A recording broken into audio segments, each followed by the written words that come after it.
Porque às vezes a gente vê, por exemplo, o delegado Bruno e outras pessoas que eu sempre sigo e tal. Você vê um animalzinho acontecendo alguma coisa com ele, e aí chega lá pra você, você nem sabe quem é o dono, achou na rua. E às vezes você pega um amor naquele animal, mas aí você fala, como é que eu vou levar pra minha casa? Não cabe, às vezes a pessoa mora onde? Um apartamento. E como que é ser médica veterinária e saber que existe esse limite, né? De você cuidar ali, naquele espaço, e você não se apegar tanto, porque senão você não vai ter... Não tem como. Não tem espaço, né, para todo mundo. Não tem como não se apegar, né? Eu trabalhava em um local, né, que era um pet shop, e na frente desse pet shop era uma casa de algumas pessoas que eram simples, né, moravam bastante gente lá, e eles tinham os vira-latas dos meus, assim, ó, e esses cachorrinhos, né, eu cuidava de 2. Só que assim, eles lá e eu cá. Sim. E toda vez que eu chegava assim com o carro, eles ouviam, eles iam correndo. E como eu falei agora quando eu cheguei, eu não consigo ser normal perto de um animal, né? Eu já fico, sabe? Aqui assim. no André tem 3 cachorros. Nossa, eu não consigo ser normal. E eu acho que alguns colegas vão me entender. Eu acho que a gente precisa ajudar, né, em alguns casos, dentro da ética, né, a gente precisa cobrar. Infelizmente, a medicina veterinária, em alguns aspectos, ela é muito desvalorizada.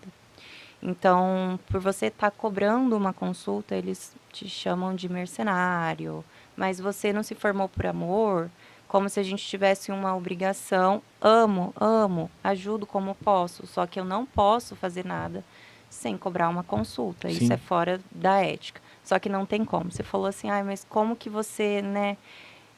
Eu amo os animais, eu amo conviver com eles, né? Tanto é que eu fiz a medicina veterinária, eu sei que algumas pessoas vão se identificar comigo, né?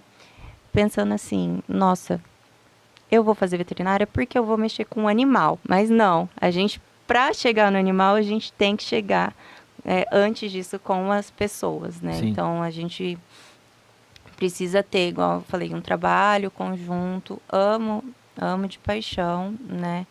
E caço briga, tá? Caço briga mesmo. Mas assim, a gente sempre tem que ajudar como a gente pode, mas a gente sempre tem que estar na ética, né? Tem que trabalhar na ética. Tem que ter o espaço também, porque assim, às vezes a gente pensa, igual eu lembro que uma vez, um assunto totalmente, não tem nada a ver, mas só para você entender. Às vezes falecia alguém, a pessoa me contratava para poder gravar a nota de falecimento. E eu falava, gente, como é que eu cobro, né? Mas é o meu trabalho. Aí eu tinha até dó de cobrar. Eu falava assim, eu não vou cobrar, né? Num momento tão difícil. Não, mas precisava de alguém para poder gravar, para poder sair a propaganda de rua. Quem que vai gravar? O locutor. O locutor, ele trabalha onde? Ele tem um estúdio dele, ele tem o gasto dele. Então eu falava assim, gente, mas como é que eu faço? Será que eu cobro mais barato? Será que eu não cobro? Como é que depois você... Entendeu? E ficava esse negócio. Mas não, gente, profissão é profissão. A gente tem que entender. A pessoa vive disso, inclusive gastou muito para poder se formar. E é uma coisa que você gosta.